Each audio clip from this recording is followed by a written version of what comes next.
President Trump now moving forward on a reported plan to get a giant gift for his administration, I guess personally, politically, but then ultimately for himself through his library. This is a plan to take not $1 million gift or a $10 million thing, but actually $400 million of value from a foreign government through the value of a jet.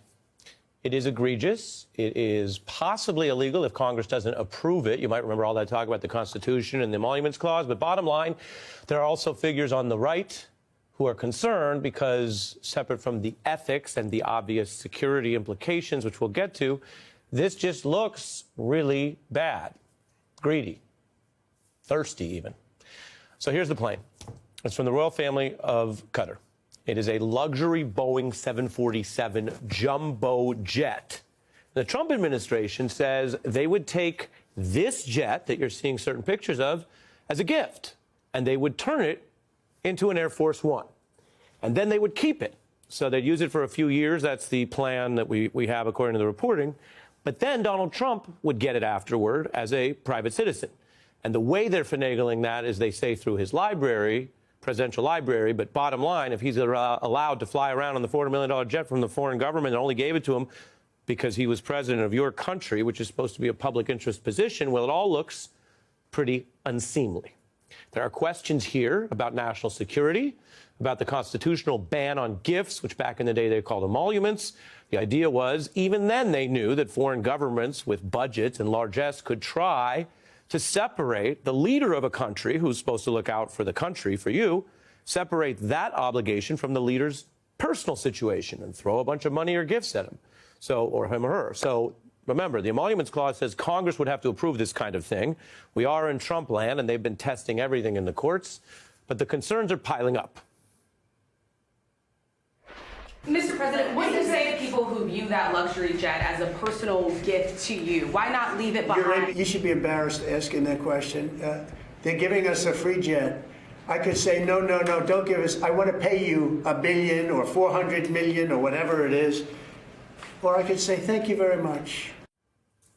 You'll notice there's not much of a substantive addressing of the issues there. He just says, he redescribes that it's a gift. Of course, the larger the gift you get, the more in debt you are. Money in politics is strictly regulated, and politicians, including in the White House, who've gone down the road of taking too many gifts, have usually faced consequences. Long before Watergate, President Nixon was in so much trouble over taking what was then about $18,000 in gifts, not $400 million, that he had to give this address. You might recall it. They called it the Checkers speech. This was back in the early 50s. The dog that was also part of the gift was named Checkers, and he found a way, as politicians do, to get us talking then and now about Checkers. I couldn't resist showing you that lovely historical dog. But the comparison is, here, we're not talking about a few $1,000s, which then was big enough to be a scandal in a national address. We are talking about hundreds of millions of dollars that Donald Trump, you saw his response there, doesn't deny. He says he'll take it, he'll benefit from it, and how dare anyone be mad about it? Of course, the problem is, if people are taking this level of gift, which some call graft, right, then the question is, what do you owe back? And is it a bribe if you give something back? The Attorney General says it's fine with her. The opposition party, the Democrats, call it flying grift and wildly illegal. That's a quote. Of course, whether this is illegal under the Constitution or other laws will have to be debated. One thing we haven't usually seen is any president try to do this. So I don't have a Supreme Court case to cite for you tonight about what happens if you take, I don't know, a jet. And if you could take one jet, can you take 5? Can they give jets to every member of the Trump family? MAGA leaders don't think this is good politics, that's for sure. Laura Loomer, who's been welcomed by President Trump during this new term to the White House, says this is a stain. And here is a very prominent conservative who's been very supportive of Trump in the campaign days, Ben Shapiro, weighing in. Like, please define America first in a way that says you should take sacks of cash from the Qatari royals. Is it good for draining the swamp and getting things done? The answer is no, it isn't. It isn't. If you want President Trump to succeed, this kind of skeezy stuff needs to stop. Quote, skeezy, that's the review as they're sort of floating the story from a very MAGA-friendly commentator there, Mr. Shapiro. So that's on the right. That's some of the reaction. Trump himself happens to be heading to the Middle East today, visiting Qatar, along with Saudi Arabia and the UAE. We should also note here the Trump Organization, which continues to run with a tie to not only Donald Trump, but his family members, is striking deals to the tune of billions more. Democrats today are asking questions and they want answers. A number of lawmakers insist that such a lavish, unprecedented gift requires congressional approval. Senator Bernie Sanders, for instance, described the situation as, quote, farcically corrupt and, quote, blatantly unconstitutional. A senior Justice Department official telling NBC News that AG Pam Bondi approved a memo essentially providing her blessing on the legality of such a lavish gift. But we should note Pam Bondi herself once lobbied for the government of Qatar. Remember, we have our 5 pencils, guys.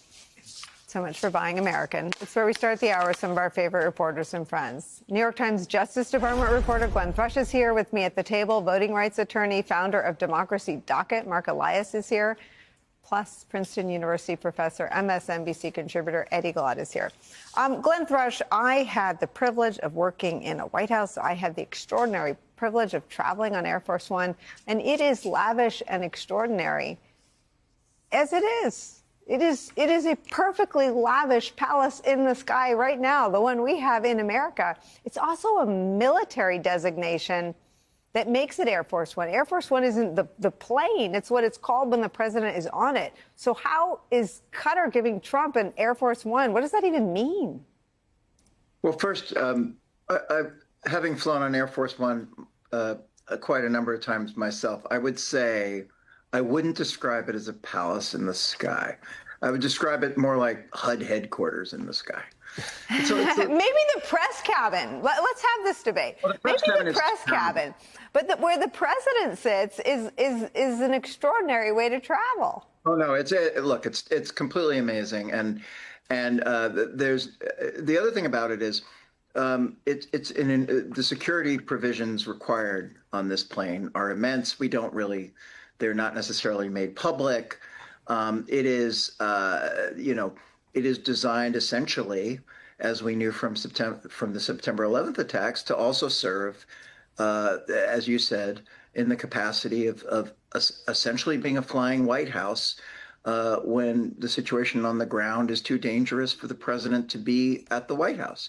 So there are so many questions that have been answered, and Caroline Leavitt said today that a lot of stuff needed to be worked out. And like most things that the administration has done, 2 factors I think are clear. Number one, it came out of the West Wing and was done fairly impulsively. And secondly, there will be enormous changes to the initial report that we heard on it based on what factors happened. Bondi, what is particularly noteworthy, having covered now the Garland Justice Department versus the Bondi Justice Department. The Garland Justice Department was a paper-based institution in which they would generate opinions and they would have, to some extent, an excess of deliberation, but this would have probably gone through the Office of Legal Counsel. And there would have been a series of successive comments made on it internally before it was decided. We don't know details. We confirmed this story over the weekend. And all we were generally told is what your reporters have also reported, that Bondi was probably presented a memo and signed off on something rather than there being a significant internal deliberative process. So I think the 2 things that are, again, to emphasize, the 2 things that are very clear is we're likely to see emendations to this. The new detail today about that I believe that Trump himself revealed about this being a Defense Department thing, that wasn't part of what we had initially heard. And we're seeing all kinds of things that are moving. But the one thing that is clear is that the level of deliberation inside the Justice Department on this does not appear to have been very extensive. I don't know that I've ever shared this story publicly, but I'm going to do this. When I worked for George W. Bush, a foreign leader gave him a dog, a puppy.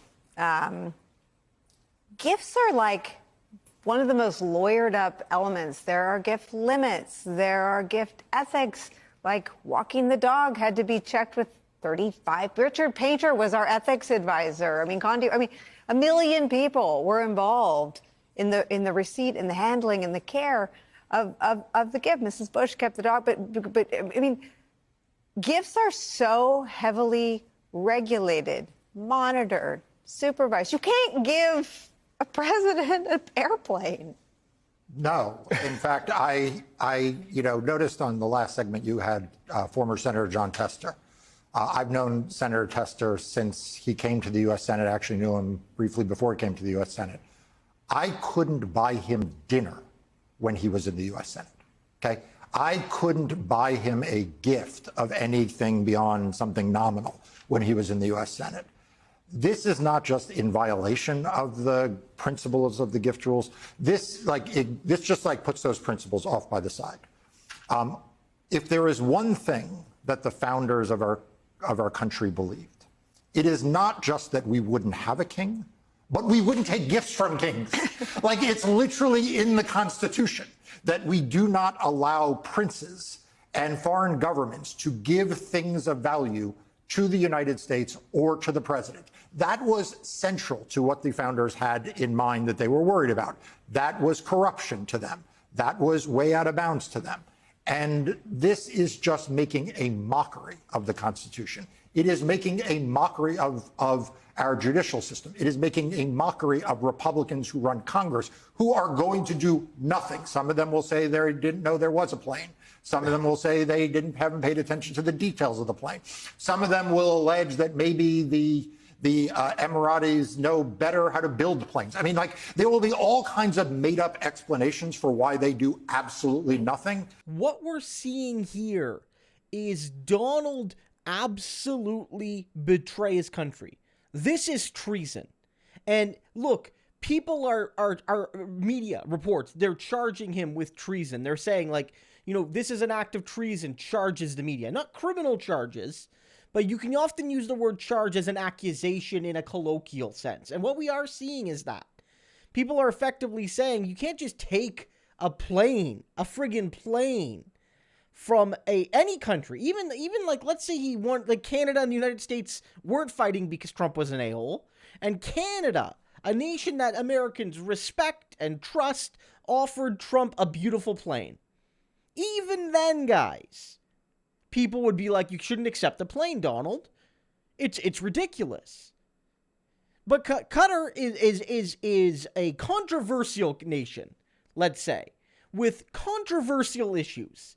I'm not saying they're automatically an evil whatever, and but let's just say it's not Sweden, it's not Canada, it's not a long-running U.S. ally. You know what I mean? It's not. And this really does raise a lot of issues. Donald Trump has demonstrated that both literally personally he'll make money off these foreign ties when they spend money on his businesses, and even if he's being honest and saying it won't be my personal property, it'll be property of the US government, and it'll be given to my library after I'm done, or let's say it's used by the next president, whatever, it's still a gross miscarriage. Absolutely.